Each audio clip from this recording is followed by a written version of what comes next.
Hi everyone, my name is Dr. Margaret Ashworth. For 28 years I was a cardiologist at Cedars-Sinai Medical Center in Los Angeles. I published papers, I lectured at conferences around the world. And for every one of those 28 years, if a patient's family told me they were praying, I would smile politely and think to myself, that is not going to do anything. On September 14th, 2017, at 6:40 in the morning, I collapsed on a jogging path along the Charles River in Boston. I was there for an American Heart Association conference, which is about as ironic as it gets. I was clinically dead for over 11 minutes. During those 11 minutes, everything I believed was taken apart, gently, completely, and by something I had spent my entire career insisting did not exist. I grew up in Bloomington, Indiana. My father was a chemistry professor at IU, Indiana University, and my mother was a reference librarian at the Monroe County Public Library. If that sounds like a household built on facts and footnotes, you would be right. We did not go to church. We did not say grace. The closest thing we had to a family religion was the Scientific American subscription on the coffee table. My father used to say, and I can still hear him at that kitchen table in his reading glasses, "Maggie, the universe is magnificent enough without making things up about it." I believed him completely. I went to Northwestern for undergrad, then Johns Hopkins for medical school. I was the student who raised her hand in anatomy lab and said the human body is the most extraordinary machine ever assembled, and that is all it is, a machine. I found the heart, the physical pump I would spend my career fixing, more awe-inspiring than any creation story. That was enough for me, more than enough. By my late 50s, I had a good life, truly. I had been married to my husband, Richard, for 31 years. He taught American history at UCLA. We had met at a dinner party in 1985, argued about whether the moon landing or the printing press was humanity's greatest achievement, and never really stopped talking after that. 2 grown children, our daughter Claire, a public defender in San Francisco, and our son Thomas, finishing his pediatrics residency at Johns Hopkins, following in Mom's footsteps, as he liked to say. We had a nice house in Brentwood with a lemon tree in the backyard that Richard was absurdly proud of.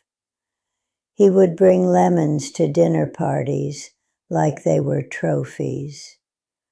I ran 5 miles 5 days a week.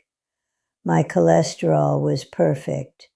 My resting heart rate was 56. But there was a flatness I could not name.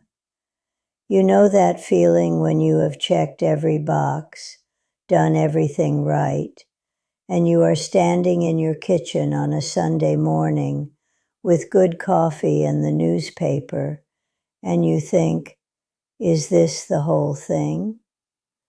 Richard noticed. He would say, "Maggie, you seem far away lately." I would say, "I was just tired." I thought it was the price of being a doctor. You see behind the curtain, and you can never unsee it. That is who I was in September of 2017. 60 years old, healthy, accomplished, absolutely certain that when the lights go out, the lights go out. September 14th, a Thursday. Boston is doing that thing it does in mid-September, where the mornings are cool, but the air still holds a little summer.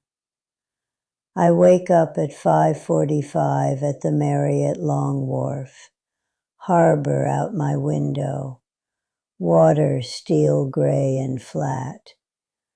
I put on my running clothes, black leggings, a Northwestern sweatshirt I have had since roughly the Clinton administration, my Brooks shoes, and head for the Charles River Esplanade.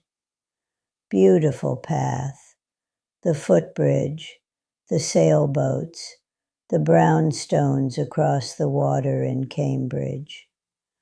I am about 2 miles in, near the Hatch Shell. If you know Boston, it is where they do the 4th of July concerts. I am feeling strong, running through my 10 o'clock presentation in my head, a panel on interventional approaches to aortic stenosis, breathing easy. And then it hits, not pain, a sudden wrongness, like the rhythm of the world hiccups. If you have ever felt an earthquake, that first half second where the ground does something ground is not supposed to do, it was exactly like that, but inside my body. My left arm goes numb, not tingly, numb, like it has been disconnected from me entirely. And I know, instantly.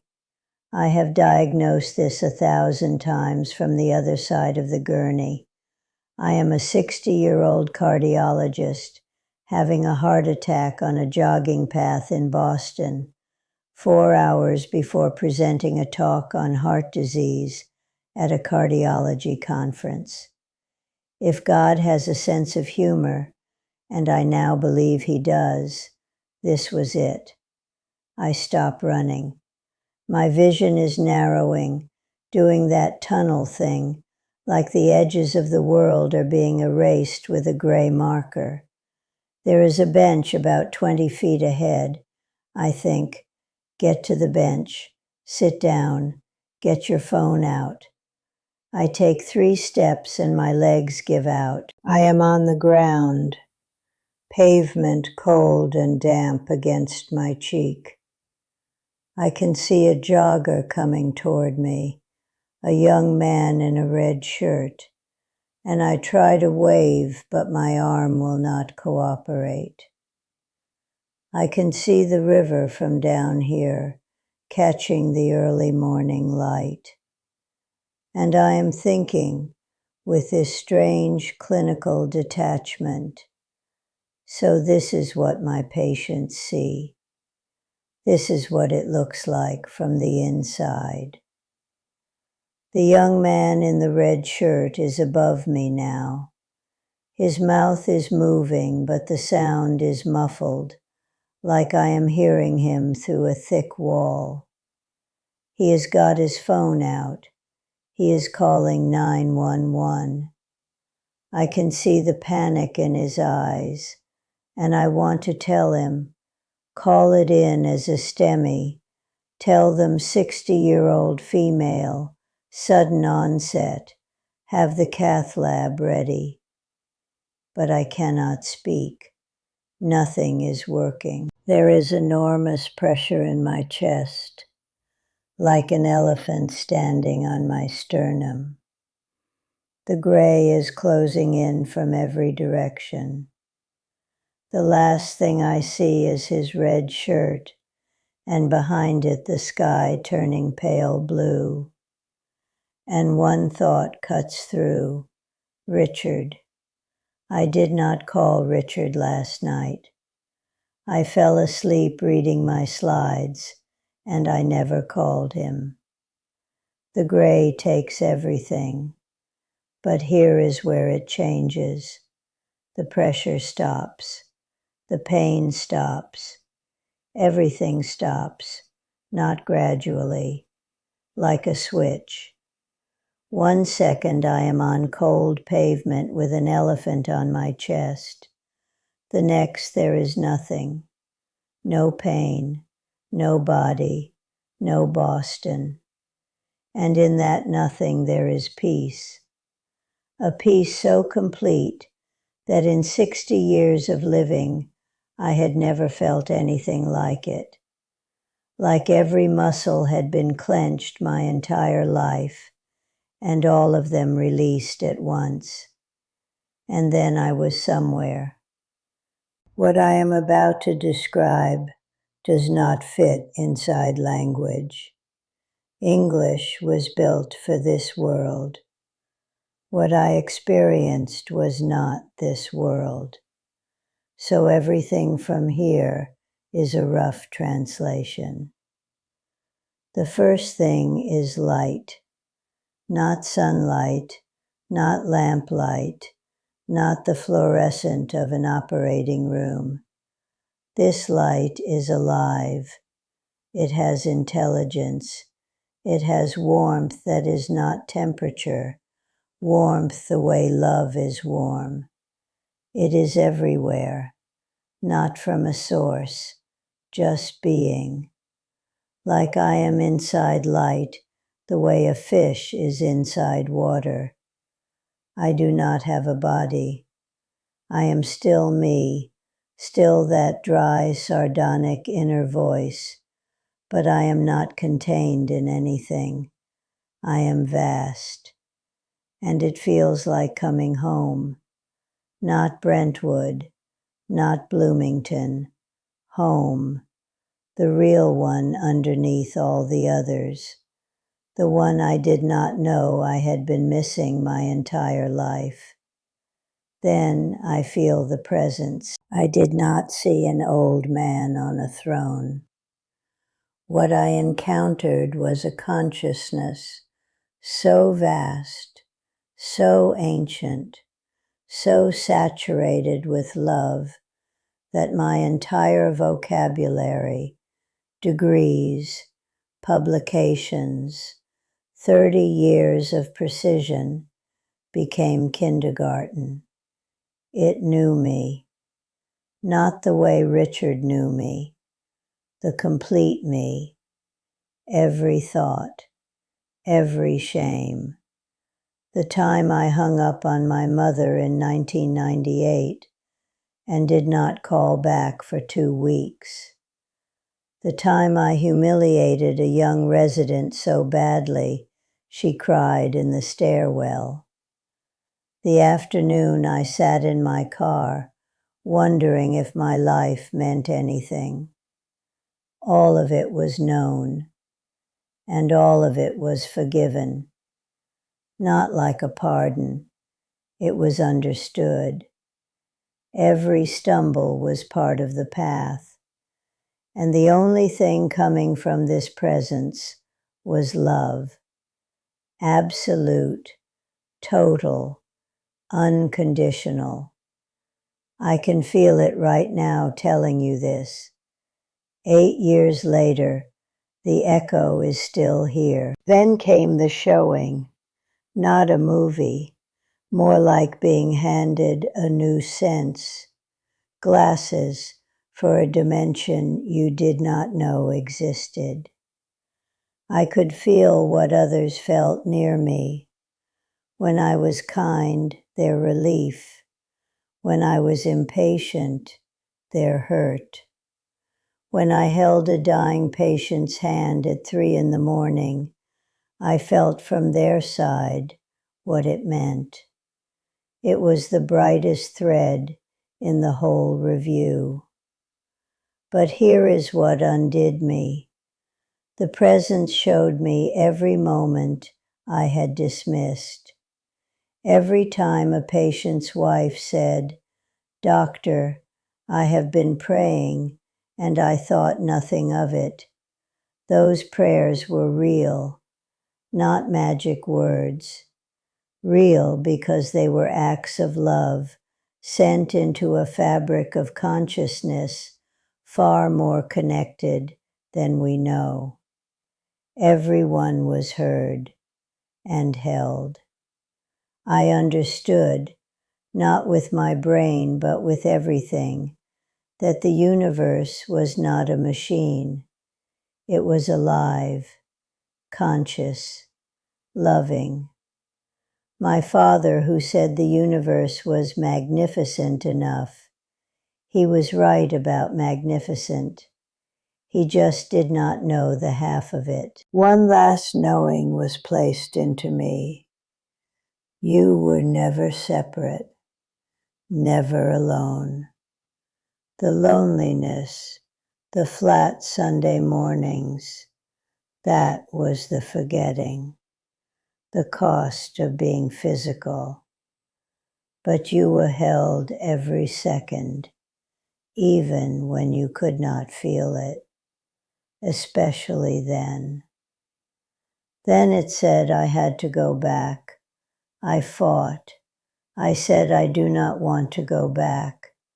It is so heavy, like a shoebox after living in the open sky.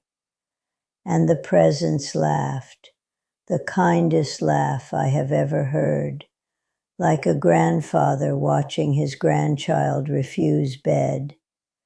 And in that laugh, you will be back here. The human part is a blink, but it matters. And there are people who need the version of you that comes back from this. Slam, like being dropped into a body of wet concrete. Gravity, cold, pain, everything at once. A paramedic named Diane, 19 years with Boston EMS, has her hand on my shoulder. Stay with me. You are back. AED on my chest. Sweatshirt cut open. Behind her, the young man in the red shirt is crying. This college kid who was just out for a jog, standing there with tears on his face. His name is Kevin Marsh, junior at BU. He had learned CPR 2 weeks earlier. 2 weeks. He did compressions for 4 minutes until the ambulance came. They shocked me twice, got rhythm on the second try. 11 minutes total.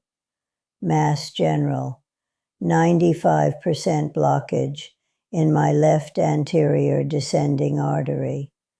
The Widowmaker, the one I had stented in other people 100 times.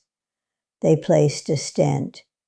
12 hours later, I woke with Richard holding my hand, Claire on the phone, Thomas on a flight from Baltimore. First thing I said, I was wrong. About all of it. Everything. The months after were the hardest of my life. I was in a world that looked the same, but felt different. I would sit in a restaurant with Richard and feel this overwhelming love for everyone around us. The arguing couple, the tired waitress, the old man alone by the window. I would cry at the table. Richard would hand me a napkin and say, "Maggie, it is Olive Garden." I know that is funny. But the world had become unbearably beautiful, and nobody seemed to notice. I tried telling my department chair, a man I had known 20 years. He gave me the look I used to give praying families. said it was oxygen deprivation, changed the subject. I could not blame him. That is what I would have said 2 months before. But I knew.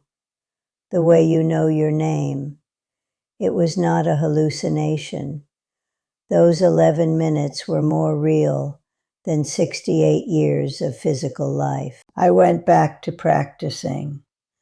But when someone was dying, I would lean close and say, "Where they are going is beautiful." Most families held my hand like a lifeline. I retired in 2020 and started speaking. A church in Pasadena, a hospice in Santa Monica, a bereavement group in Thousand Oaks, 20 people in folding chairs, half crying by the end. Not sadness, relief. I found Kevin Marsh. He is a paramedic in Boston now, switched from accounting the week after saving me. He told me, "I felt something doing compressions, like someone was helping me." I believe him. Richard and I sit on the porch evenings now. Sometimes we say nothing. It is the most connected I have ever felt. He said once, "I do not understand what happened to you, Maggie, but something is different. Something is more." That is enough for both of us. So here is what I want to leave you with. You are not alone. Never have been. Not in your worst moment. Not when you lost someone so deeply you did not know how to breathe. You were held. They were held. Death is not what we think. It is not an ending. It is a homecoming, so full of love, the word barely touches it. Every person you have lost, they went home. They are more than okay. I am 68, stent in my heart, a story my colleagues call a footnote. But every morning I feel that presence, like music through a wall. And I know, with the certainty I once saved for lab results, we are loved beyond measure. All of us, right now. Sometimes the most qualified person to tell you the bridge is real is the one who spent her whole life saying it was not there and then walked across it. Thank you for listening. Take care of each other. Do not be afraid. There is nothing to be afraid of.